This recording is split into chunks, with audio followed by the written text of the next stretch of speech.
Before we begin, there are a couple things I should mention. First, Dominion has been around long enough that it has a second edition for the base game. I bought the game pretty early on, so I have the first edition.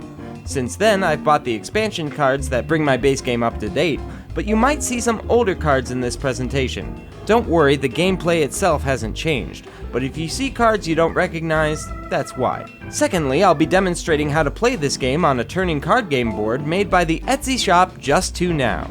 They make a variety of handcrafted products that I really like, and their Lazy Susan styled card tables are something that I was looking for ever since getting into Dominion. They come in a variety of colored stains or just simple pine if you're interested in personalizing it yourself. And if you get the one I did, the pockets are lined with felt to make it feel luxurious. The store owners are really cool too, and include a letter detailing how to take care of the board, as well as thanking you for your order. And if you mark the order as a gift, they also include a personalized handmade card. So if you're interested, check it out. Okay, so now, how to play Dominion. The goal of the game Dominion is to have the highest number of victory points at the end of the game. To get things started, deal each player 3 estate cards and 7 copper cards. This is the standard beginning deck, or Dominion, that players will be adding to throughout the game. Next, place the 3 decks of treasure cards on the table, copper, silver, and gold. Next, put out the victory decks, estates, duchies, and provinces. You'll need 8 of each of these cards for 2-player games and 12 of each for 3 or more. After that, put out the curse deck, 10 cards for a 2-player game, 20 for 3, and 30 for 4, and then put out the trash card. And now it's finally time to pick the Kingdom cards. The Kingdom cards are the 10 other decks that we'll be using during the game. Each of these decks have 10 copies of the same card, except additional victory cards like the Garden. These decks have the same number of cards as the base victory decks, 8 for 2 players, 12 for more. The Kingdom cards that you'll be using during this game can be picked at random, or players can take turns choosing which they would like to play with.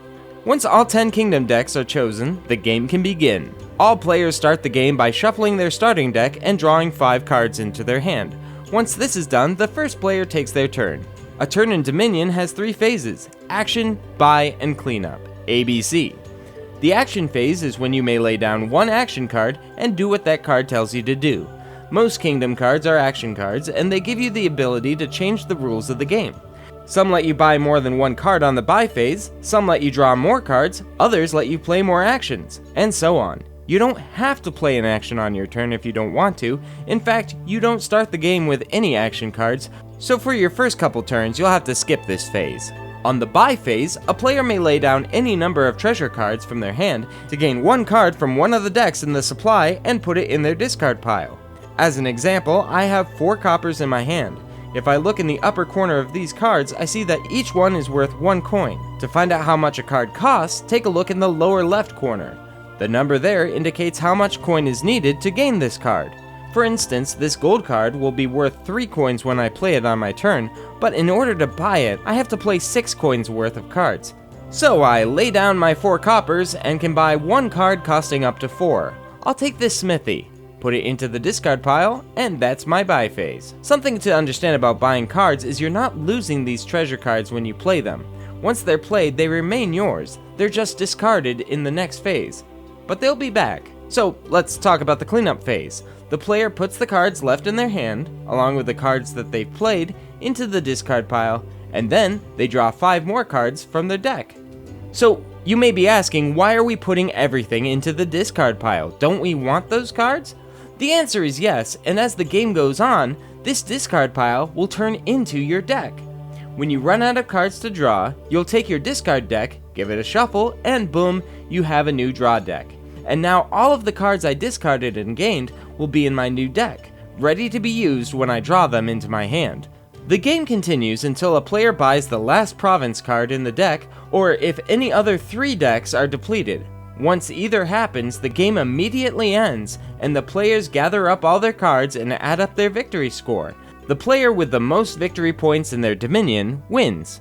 Alright, so those are the basic rules for Dominion, but the game has a lot of different rules and strategies that come into play with action cards. Seeing as this is just an introduction to the game, I won't go over every card in the base set, but I'll touch on a few to give you an idea what you can expect. First, let's look at the Smithy. When you play this card, you may draw 3 additional cards from your deck and put them into your hand. This can help you get a few more coins into your hand for an expensive buy, or maybe it gets rid of some of those victory cards clogging up your hand for next turn. The main thing to worry about is you might draw another action card, and since you've already used your one action to play Smithy, the new action card can't be played. Village cards, on the other hand, give you an extra card as well as 2 actions. So you play a village, draw a card from your deck into your hand, and now you can play 2 more action cards.